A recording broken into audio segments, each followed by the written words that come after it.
Hello বন্ধুরা, কেমন আছো তোমরা সবাই? আশা করি সবাই ভালো আছো। তো বন্ধুরা, পাট শাকের অনেক রকম রেসিপি তোমরা খেয়েছো। আজকে আমি যেভাবে এই পাট শাকের রেসিপিটা বানাবো তোমরা দেখো, ভিডিওটি আশা করি ভালো লাগবে। তো বন্ধুরা, প্রথমে পাট শাকগুলো বেছে নিয়েছি।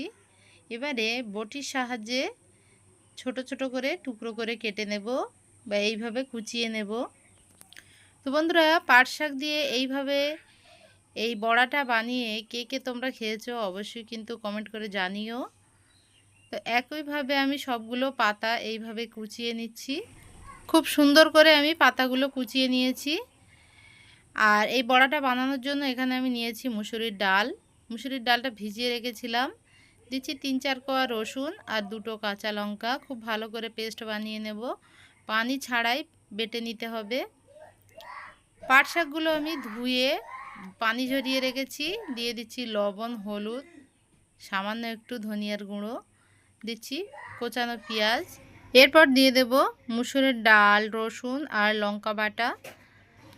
সব কিছু খুব ভালো করে পাট পাতার সঙ্গে মিক্সড করে নেব। তো বন্ধুরা, খুব ভালো করে মাখিয়ে নিতে হবে। ঠিক এইভাবে আমি মাখিয়ে নিয়েছি। আর এটা মাখাতে মাখাতেই পাতাগুলো অনেকটা নরম হয়ে যাবে।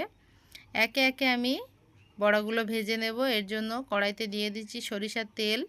আমি আজকের এই বড়াগুলো সরিষার তেল দিয়ে ভাজবো। সরিষার তেল দিয়ে বড়া ভাজলে খেতে কিন্তু দারুণ হয়। চুলার জালটা কমিয়ে একে একে বড়াগুলো আমি দিয়ে দিচ্ছি।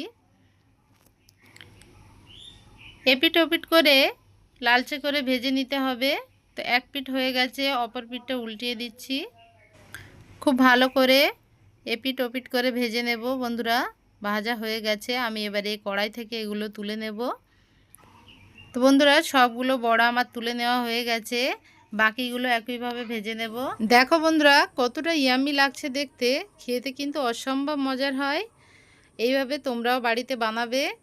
আর এই পাট পাতা দিয়ে বড়া বানানোর রেসিপিটা কিন্তু একদমই ইউনিক।